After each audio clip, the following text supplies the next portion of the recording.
नमस्कार, मैं विजय मारवाल एक बार फिर से आप सबका स्वागत करता हूं आपके अपने YouTube चैनल उज्ज्वल क्लासेज में। हम लास्ट क्लास में पढ़ रहे थे अपना टॉपिक जिसका नाम था टेंस। टेंस का क्लासिफिकेशन अब हम पढ़ चुके थे। अब इसके बाद हमारा जो मोस्ट इम्पोर्टेंट टॉपिक आता है वो आता है सेंटेंस, क्योंकि टेंस के अंदर जो अपन बनाने वाले हैं, वाक्य का निर्माण करने वाले हैं, उसके अंदर इसकी महत्वपूर्ण भूमिका होने वाली है। तो सेंटेंस के अंदर क्या आता है? It's parts and recognition means sentence को कितने भागों में बांटा गया है, प्रकार नहीं बोल रहा हूँ, कितने भागों में बांटा गया है और इसकी पहचान क्या होती है।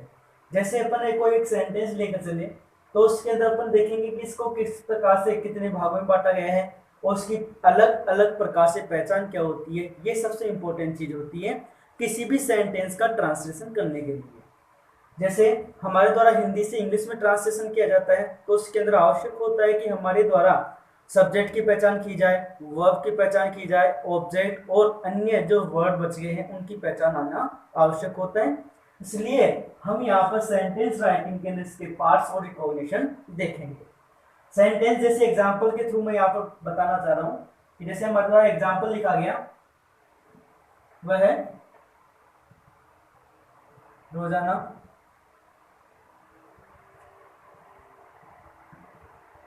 मैदान में घूमता है।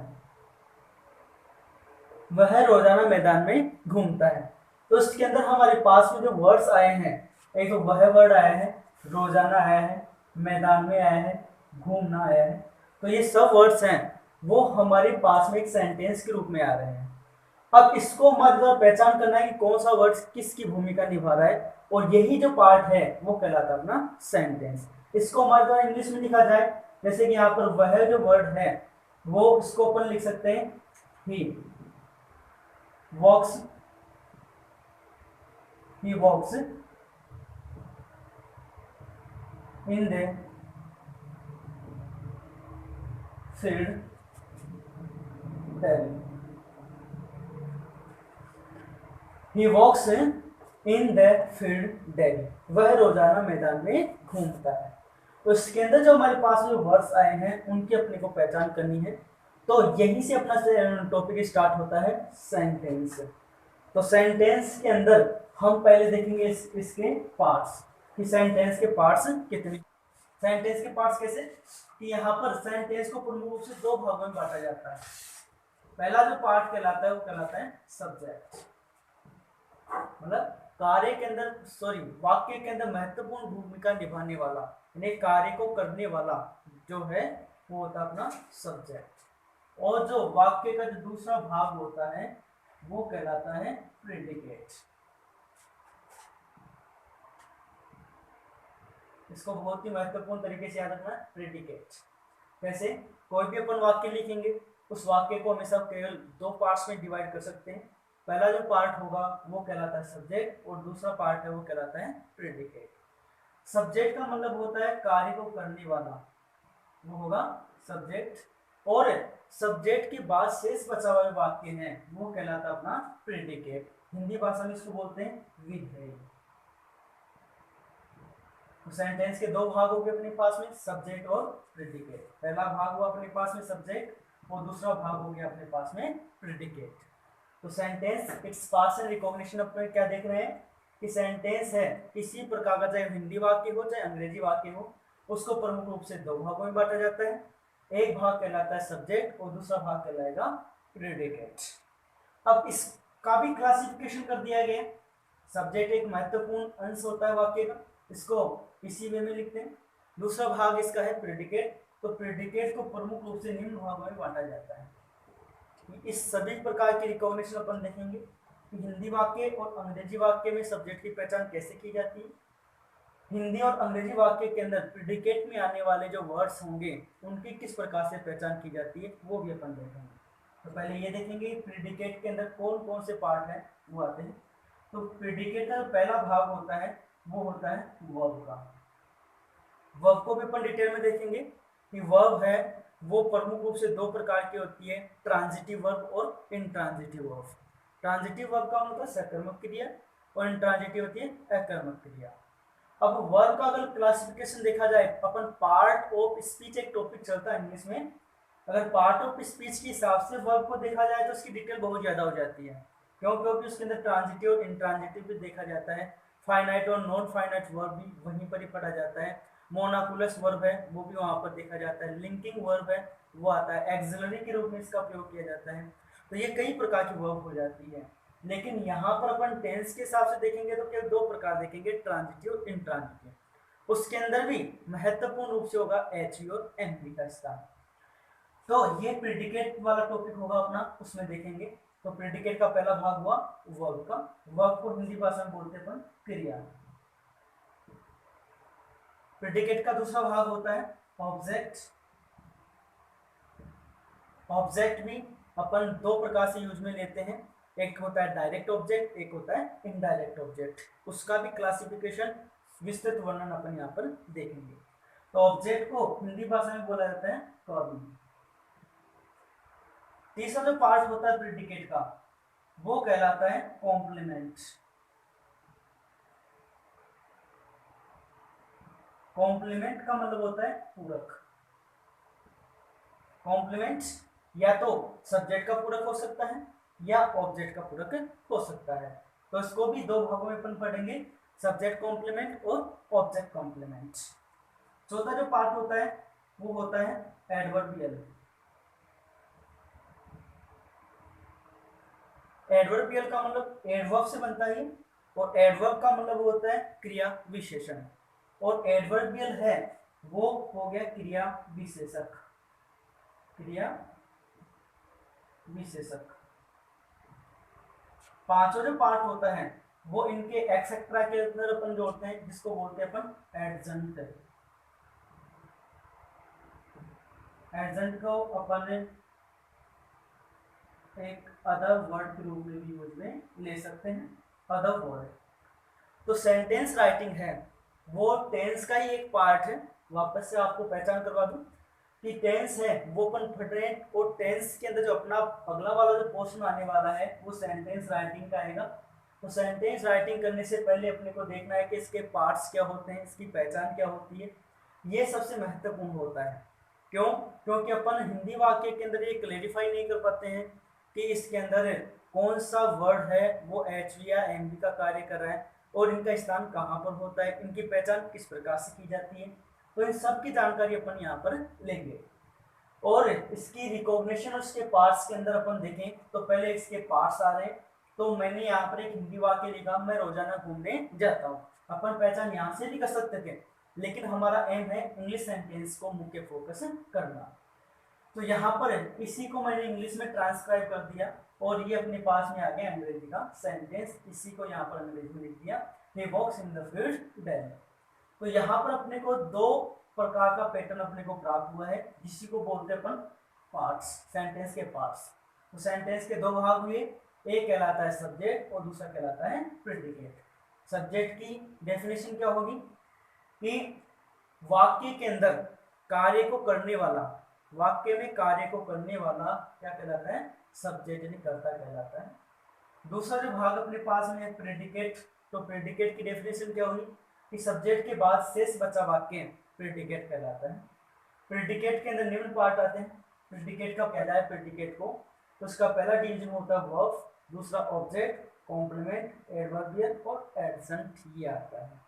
इसको भी अपन निम्न प्रकार से विस्तृत रूप से देखेंगे। यहाँ तक अगर मान लो कि अपने को किसी प्रकार से प्रॉब्लम आ रही हो, तो आगे अपन सेंटेंस की रिकॉग्निशन है उसको ट्रांसक्राइब करेंगे, उसको ट्रांसलेट करेंगे हिंदी से इंग्लिश के अंदर, तो वहाँ पर ही अपन देखेंगे। इसको संपूर्ण रूप से अपन रीड क्लासेस के अंदर, 10th बोर्ड एग्जाम के अंदर, आरबीएससी और सीबीएसई जितनी बोर्ड या अन्य जो क्लासेस के अंदर जो 10th टॉपिक आने वाला होता है उसको अपन विस्तृत रूप से देखेंगे। और ये ग्रामर का एक विशेष पॉइंट होता है, इसी के आधार पर आगे ग्रामर वाले टॉपिक डिपेंड होते हैं, जिसके अंदर आता है वॉइस आ गया, नरेशन आ गया, ये जो सारे डिपेंड होते हैं इसी टेंस के ऊपर। तो ये चीज भी अपन देखेंगे। तो यहाँ तक ही सब्जेक्ट और प्रेडिकेट हमने पढ़ा। अब पहला पॉइंट अपन पढ़ेंगे डिटेल के अंदर, वो होगा अपना सब्जेक्ट। अपने पास में सब्जेक्ट कर्ता। तो कर्ता की डेफिनेशन क्या होगी? बहुत ही सिंपल है, यानी कि कार्य को करने वाला वो कर्ता कहलाता है ना। यानी कि इंपॉर्टेंट वैसे ज्यादा नहीं होती है, कार्य को करने वाला कर्ता होता है। अब इसकी रिकॉग्निशन सबसे इंपॉर्टेंट होती है।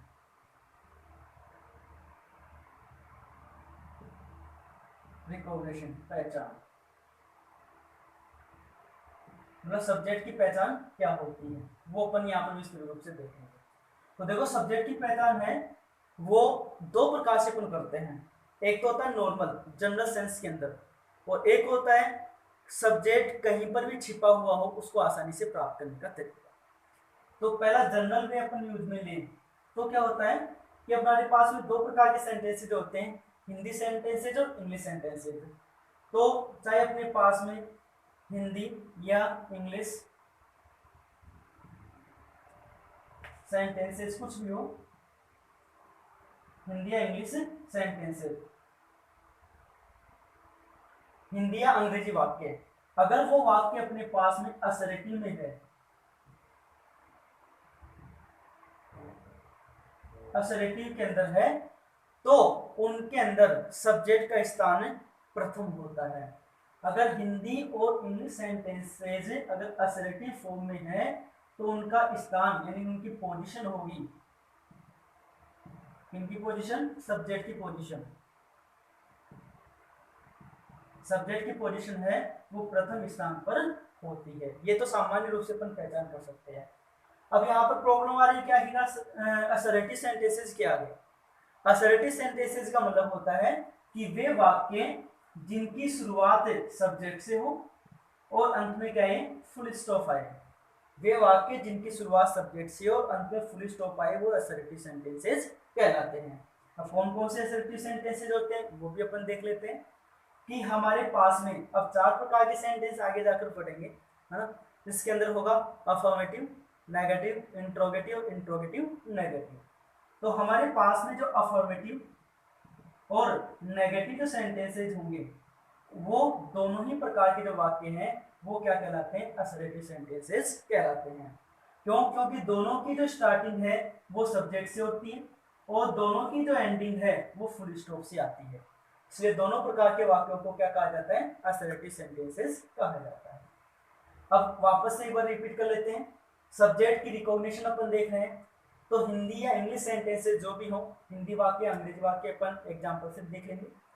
हिंदी और इंग्लिश सेंटेंसेस यदि असरेटिव फॉर्म में हो, वो इंट्रोगेटिव नहीं होनी चाहिए, तो उनकी पोजीशन क्या होगी, प्रथम स्थान पर होती है।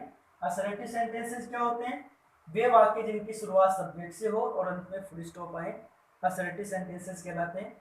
और हमारे पास में जो सेंटेंस राइटिंग अपन देखेंगे उसके अंदर अफर्मेटिव और नेगेटिव दोनों ही सेंटेंसेस की शुरुआत है वो सब्जेक्ट से होती है और अंत में फुल स्टॉप आता है, इसलिए इन दोनों को क्या कहा जाता है, असरेटिव सेंटेंसेस कहा जाता है।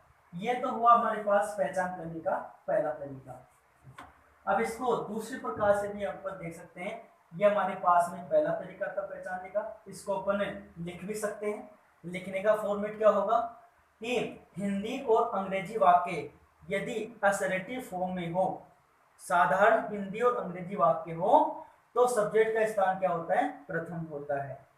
शुद्ध हिंदी में लिखना चाहते हैं तो साधारण हिंदी व अंग्रेजी वाक्यों में, साधारण हिंदी व अंग्रेजी वाक्यों में कर्ता का स्थान प्रथम होता है। तो पहला तो पॉइंट अपने पास में ये हो जाता है। एग्जाम्पल के थ्रू भी आगे देखेंगे। दूसरा सब्जेक्ट को पहचान करने का तरीका क्या होता है, देखो कि प्रत्येक हिंदी और इंग्लिश, हिंदी और इंग्लिश सेंटेंसेस के अंदर क्या होती है, जो हमारे पास में एमवी होती है, मुख्य क्रिया एमवी होती है, मैन वर्ब जिसको बोलते हैं। एमवी की फुल फॉर्म अपने पास में होती है मैन वर्ब, वो भी पहचानने में आ जाएगा कि मैन वर्ब कहाँ पर होती है, उसकी पहचान अपन कर लेंगे। हिंदी और इंग्लिश सेंटेंसेस के अंदर है जो मुख्य क्रिया होती है, उस मुख्य क्रिया से अपन हु वर्ड से प्रश्न करेंगे। हु का मतलब होता है कौन,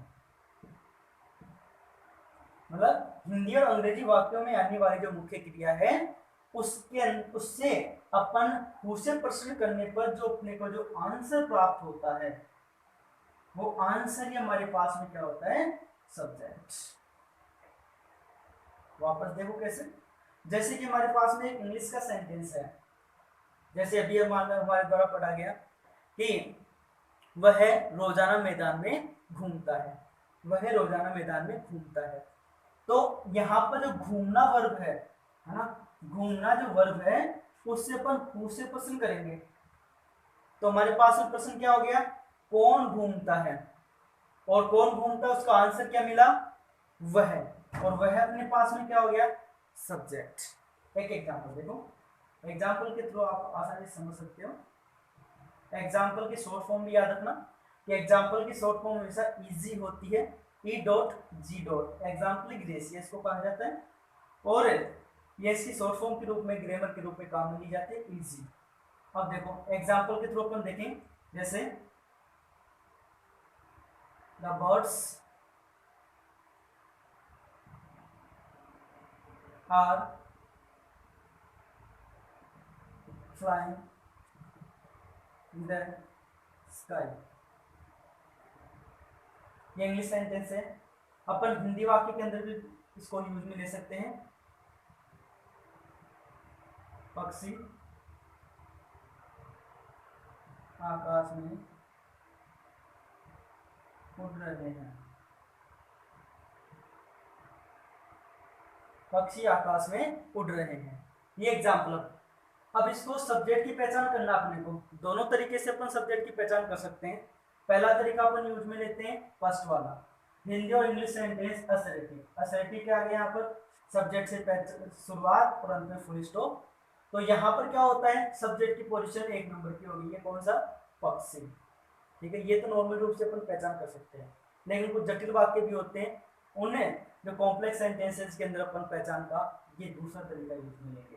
कैसे देखो, हिंदी और इंग्लिश सेंटेंसेस के अंदर मुख्य क्रिया अपने को ढूंढनी है, तो मुख्य क्रिया अपन आगे बढ़ेंगे, लेकिन यहाँ पर भी आपको बता दूं कि प्रत्येक जो सेंटेंस होता है, हिंदी का जो प्रत्येक वाक्य होता है, उस वाक्य के अंत में कुछ ना कुछ रिकॉग्निशन वर्ड आता है। रिकॉग्निशन वर्ड का मतलब होता है पहचान सूचक शब्द। हिंदी वाक्य के अंत में हमेशा पहचान सूचक शब्द होता है, वो पहचान सूचक शब्द है, वो तो पहचान करवाता है अपने को टेंस की। उस पहचान सूचक शब्द से जस्ट पहले जो शब्द आएगा वो होगा हमारी एनवी। तो हमारे पास में जैसे रहा है, रही है, रहे हैं, ये होता है पहचान सूचक शब्द। ता है, ती है, ते है ना, चुका है, चुकी है, चुके हैं, ये रिकॉग्निशन वर्ड कहलाते हैं, पहचान सूचक शब्द। इन पहचान सूचक शब्द से पूर्व हमारे पास में क्या होगी, एनवी। तो यहाँ पर हमारे पास में वाक्य हुआ पक्षी आकाश में उड़ रहे हैं, तो यहाँ पर रहे हैं क्या हो गया है, पहचान सूचक शब्द, और उससे जस्ट पहले क्या रहा अपने पास में, उड़ना। तो उड़ना हमारे पास में क्या प्राप्त हो गई है, एमवी। हम पहचान कर रहे हैं सब्जेक्ट की, तो देखो सब्जेक्ट की पहचान अब कैसे करेंगे। तो यहाँ पर एमवी की पहचान होने के बाद में अपन दूसरा फॉर्मूला यहाँ पर यूज करेंगे। पहला फॉर्मूला हमारे पास में आ चुका है, अब दूसरा फॉर्मूला देखते हैं। तो दूसरे फॉर्मूले के अकॉर्डिंग यहाँ पर दिया गया है कि जो मुख्य क्रिया है उससे किससे प्रश्न करो, हु से। तो पहले इंग्लिश के अकॉर्डिंग देख लेते हैं अपन। हु का तात्पर्य होता है कौन, एमवी क्या आ गई, उड़ना। तो क्या आएगा अपना प्रश्न, कौन उड़ रहे हैं, कौन उड़ रहे हैं, ये हमारे पास में सेंटेंस आ गया, ये अपने पास में क्वेश्चन आ गया। अब इस क्वेश्चन का आंसर अपने पास में क्या प्राप्त हो रहा है, कौन उड़ रहे हैं, तो आंसर अपने पास में क्या आया, पक्षी।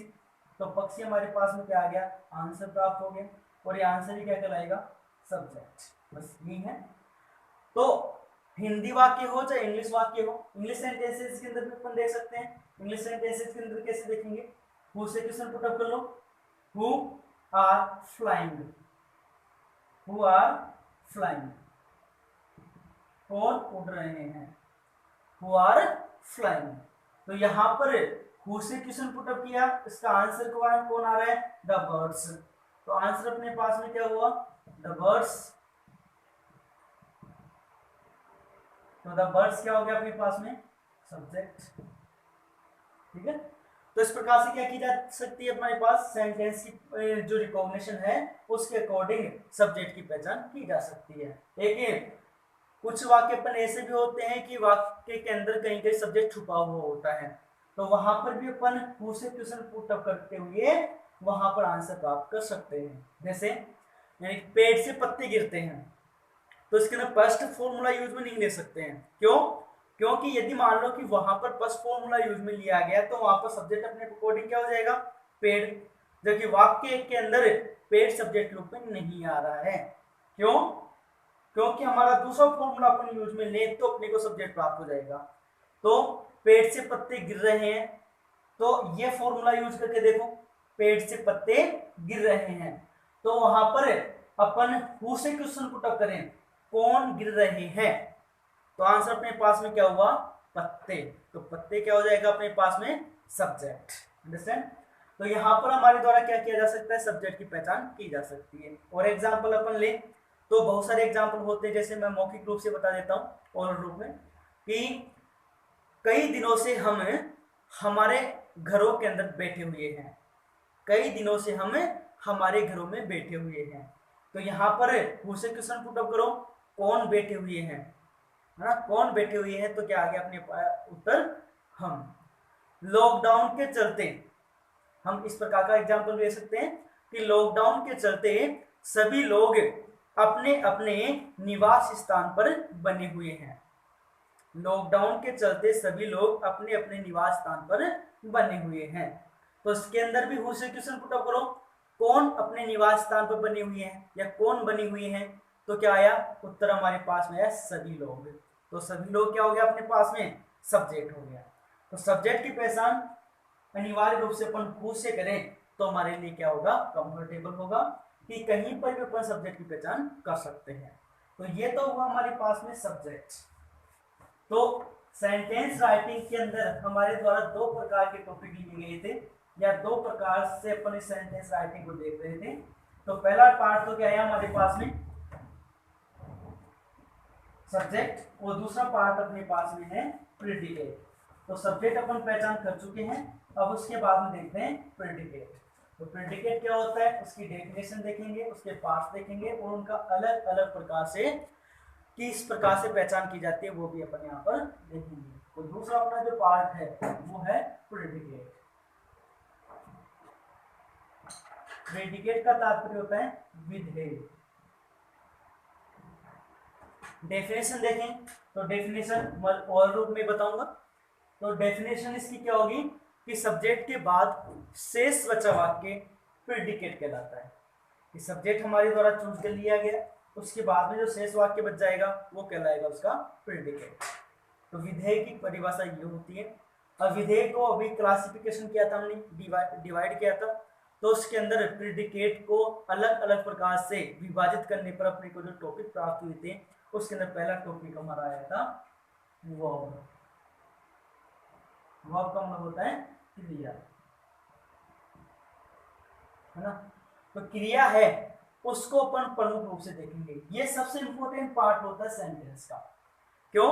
क्योंकि यह स्थिति को बताता है कि कार्य की प्रकृति क्या होने वाली है।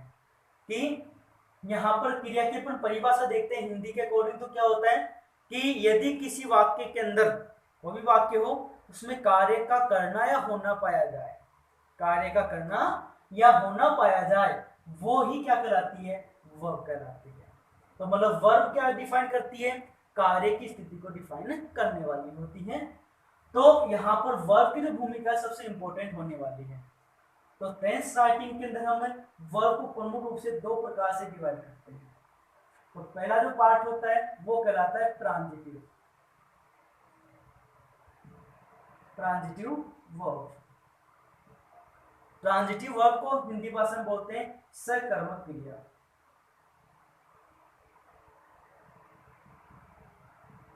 और दूसरा होता है इंट्रांजिटिव।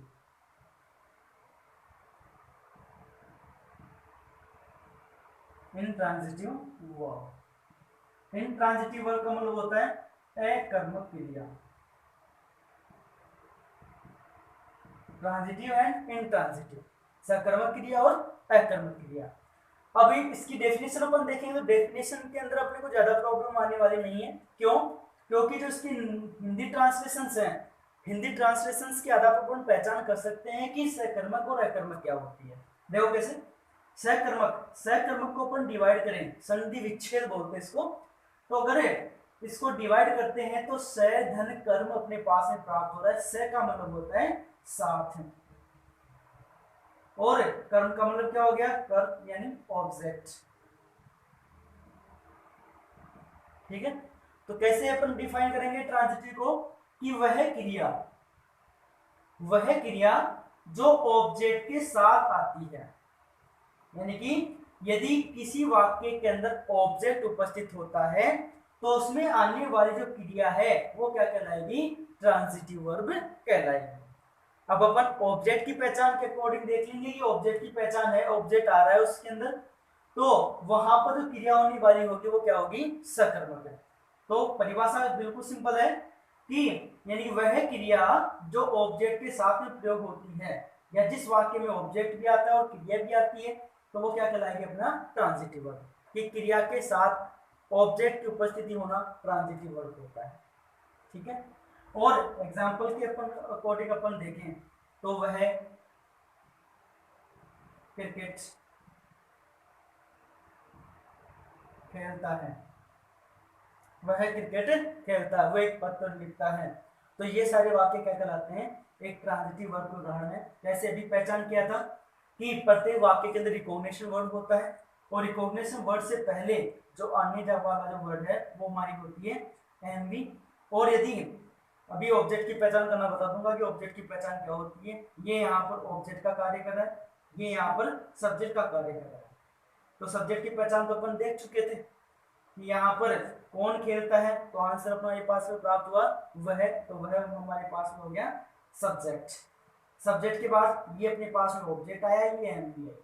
तो ये एग्जांपल हमारा ट्रांजिटिव का कैसे हुआ कि एमवी के साथ में हमारे पास में क्या प्राप्त हो रहा है, ऑब्जेक्ट, और ऑब्जेक्ट के साथ आने वाली क्रिया क्या कहलाती है, ट्रांजिटिव वर्ब, सकर्मक क्रिया, स धन कर्म। इसके बाद में देखते हैं अपन इंट्रांजिटिव वर्ब। इंट्रांजिटिव वर्ब के अंदर देखें अपन, तो इंट्रांजिटिव का मतलब क्या आ रहा है, ए धन कर्म, ए का मतलब होता है बिना, और कर्म यानी ऑब्जेक्ट, मतलब कर्म के बिना आने वाली क्रिया, यानी वह क्रिया जो कर्म के बिना आती है, यानी जिस वाक्य में क्रिया तो हो लेकिन ऑब्जेक्ट अनुपस्थित हो, तो उस वाक्य में आने वाली क्रिया को अकर्मक क्रिया कहा जाता है। जैसे मान लो कि इसको ये इसी प्रकार से कह दिया जाए, वह खेलता है, वह खेलता है, तो इसके अंदर हमारे पास में वह तो सब्जेक्ट हो गया, और खेलना हमारे पास में एमवी हो गई है ना। तो यहाँ पर ऑब्जेक्ट हमारे पास उपस्थित नहीं है, तो इसका मतलब जिस वाक्य में ऑब्जेक्ट उपस्थित नहीं हो वह क्रिया क्या कहलाती है, इंट्रांजिटिव वर्ब कहलाती है। तो यहाँ पर जो हमारे जो वाक्य के अंदर है जो एमवी का जो प्रकार हो गया वो हो गया इंट्रांजिटिव वर्ब। आईवी के रूप में इसको इंडिकेट कर देते हैं, इसको टी डॉट वी डॉट के रूप में इंडिकेट कर देते हैं। तो हमारे पास में वर्ब को डिवाइड किया, जो वर्ब है वो प्रमुख रूप से दो प्रकार की होती है, ट्रांजिटिव वर्ब और इंट्रांजिटिव, सकर्मक क्रिया और अकर्मक क्रिया। लेकिन इसके साथ साथ ही हमारे द्वारा जो इंपॉर्टेंट चीज है टेंस के अंदर आने वाली जो वर्ब का जो प्रकार है उसमें है वो जो यूज करते हैं अपन, जो बेसिक फॉर्मूला है ना, उसका पैटर्न अपन देखेंगे, उसका स्ट्रक्चर अपन देखेंगे। तो उसके अंदर ट्रांजिटिव या इंट्रांजिटिव का महत्व नहीं होने वाला है, उसके अंदर जो महत्व होगा वो होगा एचवी और एमवी का। तो एचवी और एमवी तक अपन जाए तो उससे पहले अपने को ये सीखना आवश्यक था कि सकर्मक क्रिया क्या होती है और अकर्मक क्रिया क्या होती है, क्योंकि उसी के अकॉर्डिंग अपन एचवी और एमवी तक पहुंचेंगे। तो एचवी और एमवी की पहचान क्या होती है अपन यहाँ पर देखेंगे। तो यहाँ तक शायद कोई प्रॉब्लम नहीं चाहिए कि ट्रांजिटिव और इंट्रांजिटिव वर्ब है उसकी पहचान क्या होती है। इसके बाद अपन देखते हैं कि वर्ब जो टेंस के अकॉर्डिंग यूज की जाती है उसमें दो वर्ब आती है प्रमुख रूप से। एक तो होती है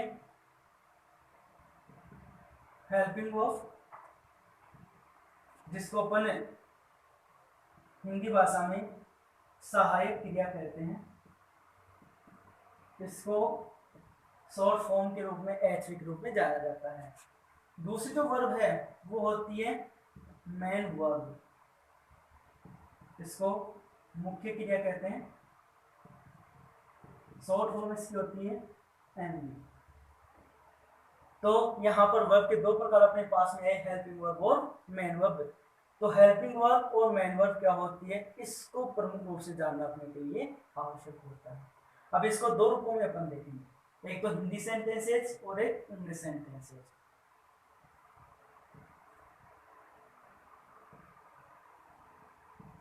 हिंदी सेंटेंस और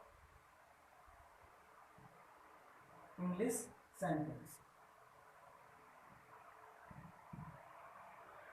कि एचवी का जो स्थान है वो हिंदी वाक्य में कहां पर होता है और अंग्रेजी वाक्यों में कहां पर होता है। दूसरी चीज, मुख्य क्रिया है वो हिंदी वाक्यों में कहां से पहचान की जाती है और उसको अंग्रेजी वाक्यों में कहां पर यूज किया जाता है, वो बने। जैसे अपन हेल्पिंग वर्ब को पहले देखें, तो हेल्पिंग वर्ब को अगर डिफाइन किया जाए डेफिनेशन के रूप में, तो क्या होता है कि मुख्य क्रिया की सहायता करने वाली क्रिया क्या कहलाती है, हेल्पिंग वर्ब कहलाती है। और हेल्प से पता चल रहा है कि जो मेन वर्ब है उसकी हेल्प के अंदर जो वर्ब यूज में ली जाती है, the verb that can use with MV called helping verb या एचवी के रूप में इसको जाना जाता है। तो मेन वर्ब की डेफिनेशन के रूप में अलग प्रकार की डेफिनेशन होगी और हेल्पिंग वर्ब के रूप में इसकी पहचान अलग होगी। इसको दोनों को अपन विस्तृत रूप से अगले वाले वीडियो में देखेंगे। तब तक के लिए जुड़े रहिए हमारे उज्जवल क्लासेस के यूट्यूब चैनल से और प्लीज लाइक और शेयर करना न भूलिएगा। और अभी तक आपने चैनल को सब्सक्राइब नहीं किया है तो सब्सक्राइब करते हुए बेल आइकन को भी दबा दीजिएगा।